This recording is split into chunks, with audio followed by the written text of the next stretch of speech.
Oh, Wonder Woman, we love you. And yet, there's so much about the old gal's history that the average fan just doesn't know.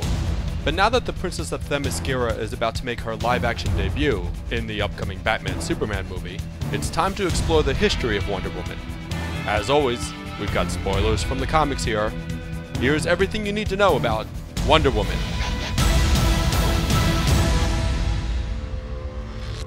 Wonder Woman was created in 1941 by William Moulton Marston, a psychologist educated at Harvard who had become a consultant for the companies that would eventually evolve into DC Comics. In his other non-comics career, Marston, weirdly enough, had come up with the concept that would lead to the creation of the polygraph machine, the lie detector, which he just knew had to inform Wonder Woman's lie-detecting golden lasso. But Marston's interests were wide, including a kick for bondage and domination that he didn't really hide, and that he liberally inserted in our girl's adventures. Yes, spankings, submission, and getting tied up were par for the course in Wonder Woman's earliest stories. And the character was an immediate hit, too, no doubt in part because of this fetishistic subtext. And yet, Wonder Woman was also a feminist standard-bearer from the start, intended to represent what Marston called the new type of woman who should rule the world. And he seems to have meant it, though of course Wonder Woman faced a double standard in the male-dominated comics landscape, like when she joined the super team, the Justice Society of America, and was promptly made secretary. But let's get back to her origin for a second. Wonder Woman's first appearance was in a backup story in All-Star Comics number 8. Marston's 9-page tale is rooted in Greek mythology, with the all-female Amazons fleeing the tyranny of man's world many centuries ago to live their immortal days out on Paradise Island, which would eventually be known as Themyscira. When a man, an American Army intelligence officer named Steve Trevor, crashes on the island, the Princess of the Amazons, Diana, falls for him, falls hard. A contest is held to determine who will return Trevor to America, and to find the quote, strongest and wisest of the Amazons, who will fight for liberty and freedom abroad, and of course, for all womankind too. Diana is forbidden by her mother, Queen Hippolyta, from entering the contest, but she does anyway, of course, because she's Wonder Woman. She does it in disguise, and she wins the ultimate test, called Bullets and Bracelets, and so Wonder Woman is born. Shortly thereafter, the Amazon Princess got her own book from Marston and long-running Wonder Woman artist H.G. Peter.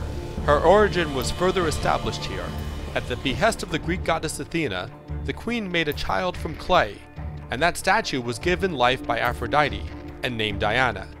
She exhibited great powers from a young age, including the strength and speed of the gods, and her many other familiar accoutrements were also present this early in her run. The bulletproof bracelets, the lasso of truth, the invisible plane.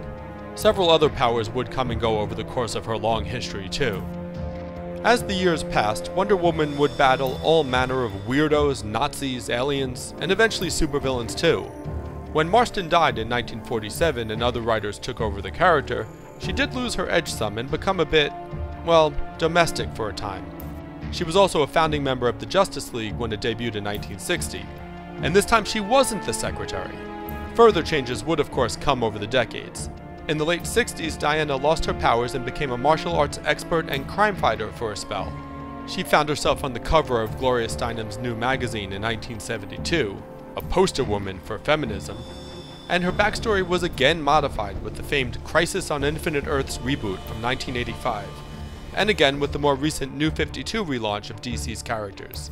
In the latter, it's revealed that Zeus is Diana's father, for example, and she's more interested in Superman now than old Steve Trevor. Oh, and she also got a new costume. And what's wrong with the way I dress? You want to take that? Through it all, Diana has remained one of DC's 3 powerhouse characters and has continued to be published virtually uninterrupted for over 70 years. And the basics of the character have always remained intact. A powerful warrior from an exotic land, thrust into the world of man on a mission of peace, but ready to kick ass if need be. Actress Gal Gadot has already been cast as Wonder Woman for the Batman-Superman film. Time will tell how she'll be depicted, but one thing is clear. The character has a rich history to draw from. Hopefully it will be well utilized when Batman-Superman hits with Wonder Woman in 2016.